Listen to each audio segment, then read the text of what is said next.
What is up, guys, and welcome to today's video. For this one, we will be looking at the big match taking place this weekend in the English Premier League between Manchester City and Liverpool. Now, the last time these two sides met was on the 1st of April last season. The City were chasing down Arsenal for the Premier League title, while Liverpool were kind of floundering between 5th and 10th spot, just trying to somehow salvage their season and qualify for a European competition. Liverpool started the match off better when in the 17th minute Mohamed Salah found the back of the net. Liverpool attacked quickly, clinically on the counter, and City were at 6s and 7s at the back. But City were able to rally themselves, and in the 27th minute Julian Alvarez managed to equalize courtesy of a counter-attack of City's own involving Alvarez and Grealish. Halftime comes along with the match at 1-1, and then just after kickoff in the 46th minute, Kevin De Bruyne puts the home side ahead following some more fancy play between him and Riyad Mahrez on the right wing. Before 7 minutes later in the 53rd minute, City got their third. Alvarez again sort of ghosting into the box, and he's surrounded by Liverpool players, but he manages to get a shot out nonetheless.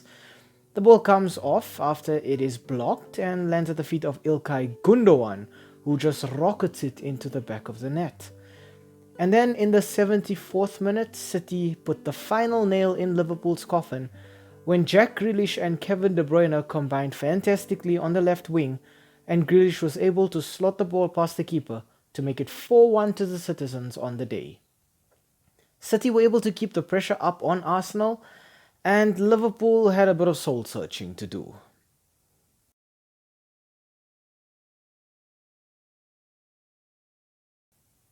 Now we start off our team analysis with Manchester City. The last 5 matches for the citizens have ended in 4 wins and a draw, so they're unbeaten, but that draw was in fact the last match they played, a 4-4 draw against Chelsea at Stamford Bridge in the Premier League. It was a match that City were probably expected to win, and it was a bit of a surprise that they didn't. Doesn't take anything away from a fantastic performance from Chelsea though. Player we gotta highlight firstly, of course, Erling Haaland. 17 goals and 4 assists for him so far for City this season. He's looking fantastic. Honestly, it's a weird match if City play and Haaland doesn't score at this point. Next up, Julian Alvarez, who has sort of created some kind of fantastic chemistry between him and Haaland. It's 7 goals and 5 assists for Julian Alvarez so far, but Alvarez is very flexible in how he can play pretty much anywhere in the attacking third. And finally, I want to talk about a new boy at Manchester City, Doku, with 3 goals and 6 assists. I have not paid much attention to Doku, honestly, but he's taken to playing at Manchester City swimmingly. He's fitted in so well, but I think Doku gives them so much more pace out wide, but a bit more, I would say, ambition and aggression as well. I think he's got to be a fantastic player to be able to keep somebody like Jack Grealish out of the starting 11 so far.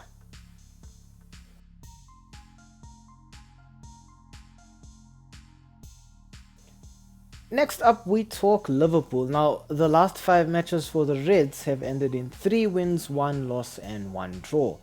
Their last match being a 3-0 win over Brentford. Now, a player we gotta highlight for Liverpool here has gotta be Mohamed Salah. 12 goals, 4 assists. Salah is so far the leading man at Anfield. He's the one getting all of the goals, getting most of the creativity going for them. But a player that we gotta highlight after him is somebody that he also seems to have stuck up some fantastic chemistry with, being Darwin Núñez. Now, it's 7 goals and 5 assists for Darwin Núñez so far this season. Núñez was brought in kind of to function as an answer to Erling Haaland at Liverpool. But he's proven that he is so much more than that. He's not just a goal scorer, but he's a creative threat as well. And what you get with Núñez is a player who's got the stamina, the willpower and the determination to keep running from the first minute right up into the 90th minute, but he can also make a big impact from the bench. And lastly, I want to talk Virgil van Dijk. Now, part of why Liverpool perhaps didn't do as well as they should have last season was Van Dijk was just not at his best. He was exposed in terms of counters and possession style football. He just looked very, I would say, unstable at the back. But so far, so good for Van Dijk at Liverpool this season. Um, I think Liverpool have changed the way they play, and Van Dijk has really benefited from that again this season.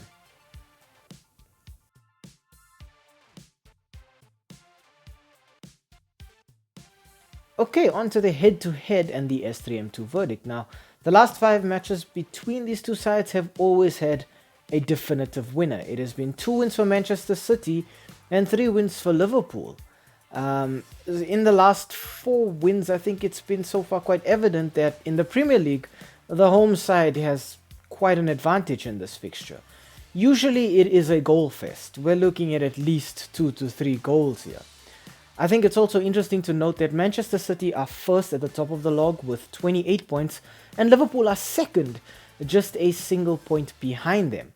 If you couple that with the fact that Erling Haaland is leading the goal scoring charts right now in the Premier League with 13 goals and Mohamed Salah is second with 10 goals, it really adds a different dimension to this clash. If you look at the footballing ideologies between the two coaches, Pep Guardiola at Manchester City and Jurgen Klopp at Liverpool, Pep loves for his team to keep the ball. He loves for them to sort of just pass the opposition into submission. Whereas with Jurgen Klopp, perhaps, it's more what you do off the ball that matters. Obviously, Liverpool will be planning to have less of the ball, but it's those quick counter-attacks where Liverpool really, really thrive. And I think that's exactly what this is going to come down to, is who is able to switch their footballing ideology and their approach to the game quicker and more efficiently. Lately, I've noticed also Liverpool are able to play through a midfield now because they've got players like Sobozalai and Alexis McAllister as well. Whereas before, that was something that they couldn't do.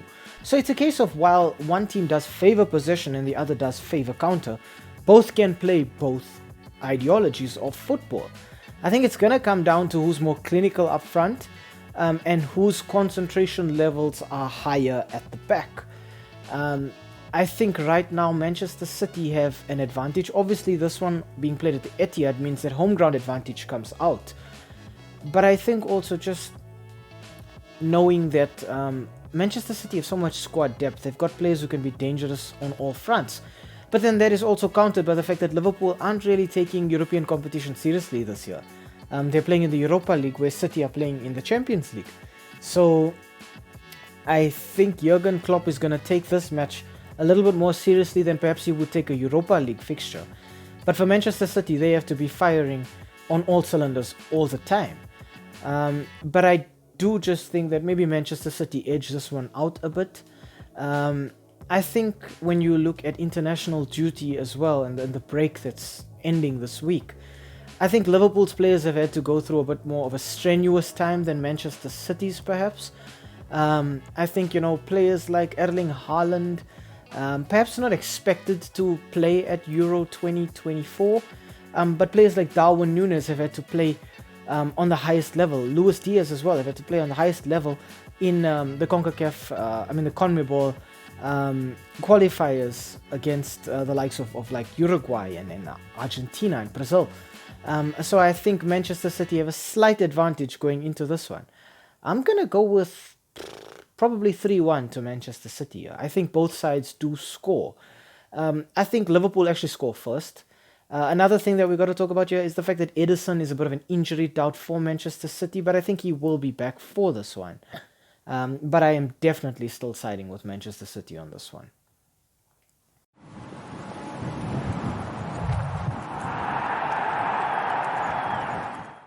Hi, thank you for making it to the end of this video.